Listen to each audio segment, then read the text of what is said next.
So you have a bunch of small paintings on gesso boards and you're wondering how to frame them. I find that floater frames are the best solution, and that's because they have a lot of benefits. You don't need to frame it behind glass, and it doesn't require any specialized tools. Floater frames come in a variety of sizes, and they can accommodate flat gesso boards or cradled gesso boards.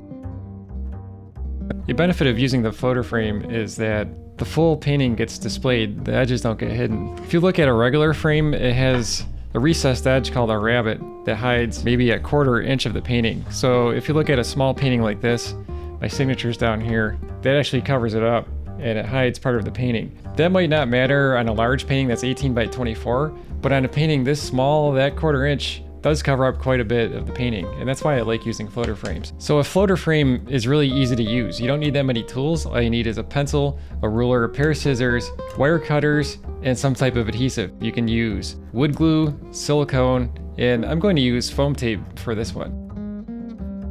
I have all these 5x7 paintings on gesso boards. I find that a floater frame is the best way to frame them, so I'll show you how you do that next. You want to put something down to protect your artwork and the frame. This is a silicone mat, but you can also use a towel or a piece of fabric. All the hardware is included, and to open this up, it says open here. You just lift that up, and then you can slide it right out of the frame. You want to save this cardboard because we'll use it to hold the painting in position.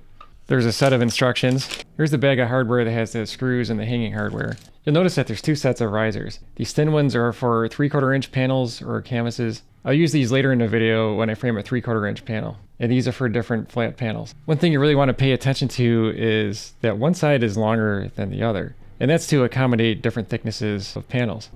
For an 1/8 inch panel, you want to use the tallest edge, like this. For a 1/4 inch panel, you want to position it so it's lower. Make sure you attach the risers so that they're all the same.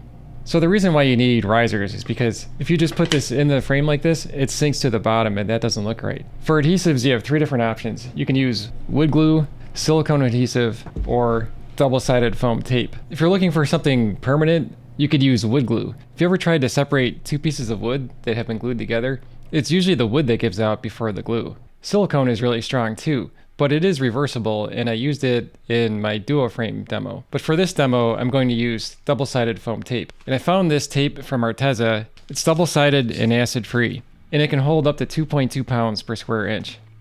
For this first step, you turn the painting over, and you want to attach the risers to the back of the painting. On a small painting like this, you could probably eyeball it, but it does help if you measure the center. This is 7 inches wide, so 3.5 would be the middle, and 2.5 is the middle for the other edge. It's hard to see the pencil on camera, so I'll just use a marker.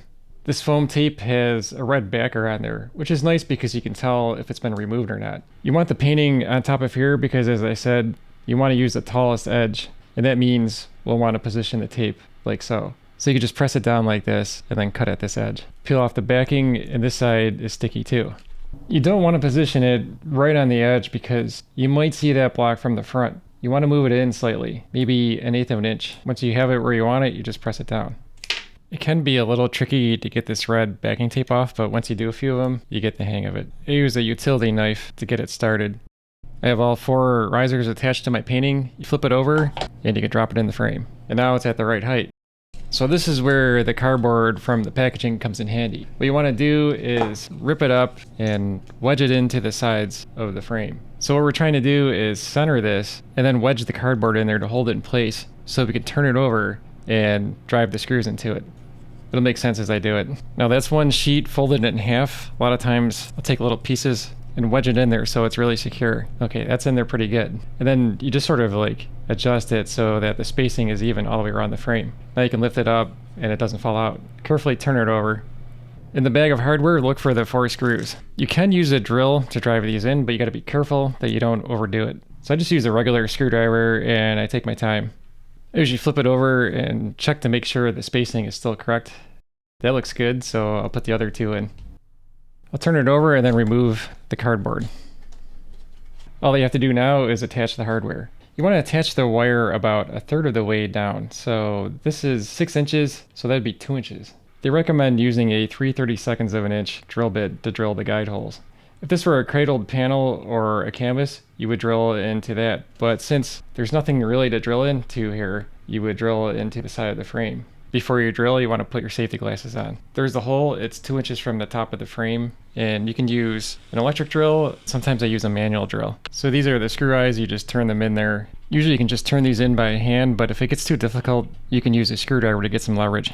There's more than enough picture hanging wire. You want to cut a little bit of extra so you got room to work with. You can use scissors or wire cutters to cut this. There's a bunch of different ways to tie picture hanging wire, but the easiest is to just insert it through the screw eye, wrap it underneath the wire, and then back through the screw eye. And that creates a loop that closes in on itself. And then to finish it off, you just wrap it around the wire. 4 or 5 times is usually enough. You could trim this excess wire here, or you could just wrap it around the wire itself. This is a little too long, so I'll use wire cutters to cut the excess. The last step is to put the rubber bumpers on the bottom corners.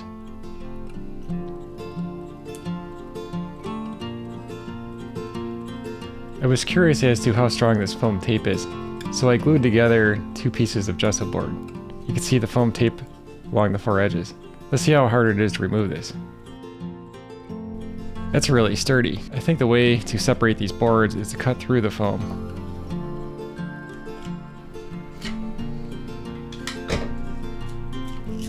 Then it's just a matter of scraping off the residue. This foam tape is really strong, but the good thing is that it looks like it's reversible.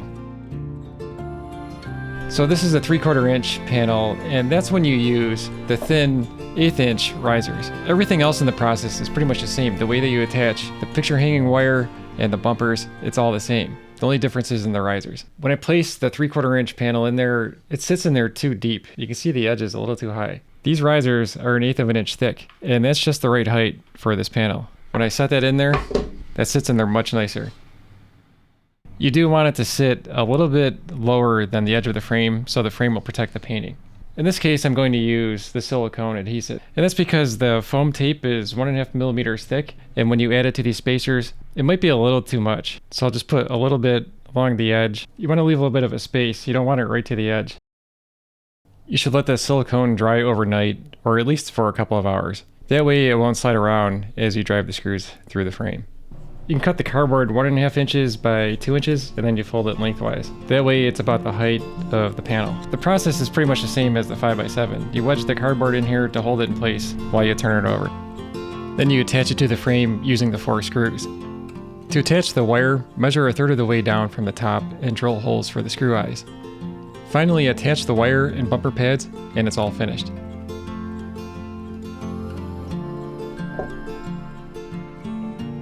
Up next, you can watch my video about tying picture hanging wire, which includes tips on how to hang paintings. I also have an entire picture framing playlist. Thanks for watching, see you in the next video.